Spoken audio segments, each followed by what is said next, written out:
SIR এ যে supplementary list দেবো বলেছিল 23 তারিখে, সেটি দিয়েছে। তো সেটি কীভাবে ডাউনলোড করবে তোমাদেরকে দেখাবো আজকে।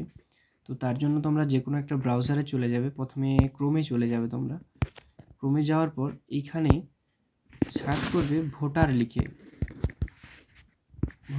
সার্চ করবে।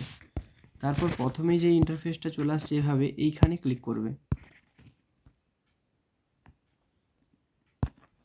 এইখানে ক্লিক করার সাথে সাথে এইরকম পেজটা যদি না দেখা যায়, তোমরা এইখানে ক্লিক করবে। তারপর এইখানে ডেস্কটপ সাইট আমার যে ক্লিক করা আছে অন আছে, তোমরা অন করে নেবে। যদি এরকম দেখায় তো ভালো, নয়তো এখানে ডেস্কটপ সাইট অন করে নেবে। তারপর এরকম ইন্টারফেস আসবে। তারপর এইখানে ক্লিক করবে। এইখানে ক্লিক করার সাথে সাথে প্রথমে তোমাদেরকে স্টেট সিলেক্ট করতে বলবে। তো আমরা আমাদের স্টেট সিলেক্ট করে নিচ্ছি। তারপর ইয়ার অফ রিভিশন, এটা অটোমেটিক সিলেক্ট করাই থাকবে।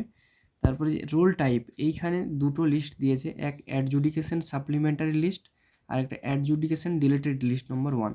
তো তোমরা যেটা ডাউনলোড করতে চাইবে সেখানে প্রথমে ক্লিক করবে। তারপর এখানে ডিস্ট্রিক্ট সিলেক্ট করতে হবে। তারপর এখানে অ্যাসেম্বল অর্থাৎ বিধানসভা সিলেক্ট করে নিতে হবে। সিলেক্ট করে নিলাম। তারপরে এখানে সিলেক্ট করার সাথে সাথে তোমরা দেখতে পাচ্ছ তোমাদের সব বুথগুলোই চলে আসছে।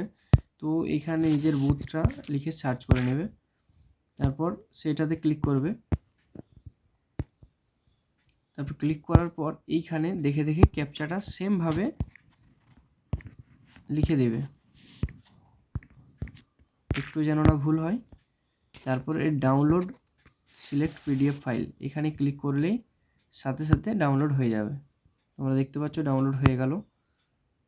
এরকম এই পার্টে এখনও কোনো বিচারাধীন কোনো কিছু হয়নি, ঠিক আছে, তার জন্য এরকম দেখাচ্ছে। তো তোমাদের পার্টগুলো তোমরা মোবাইল থেকে এইভাবেই তোমরা চেক করে নিতে পারো।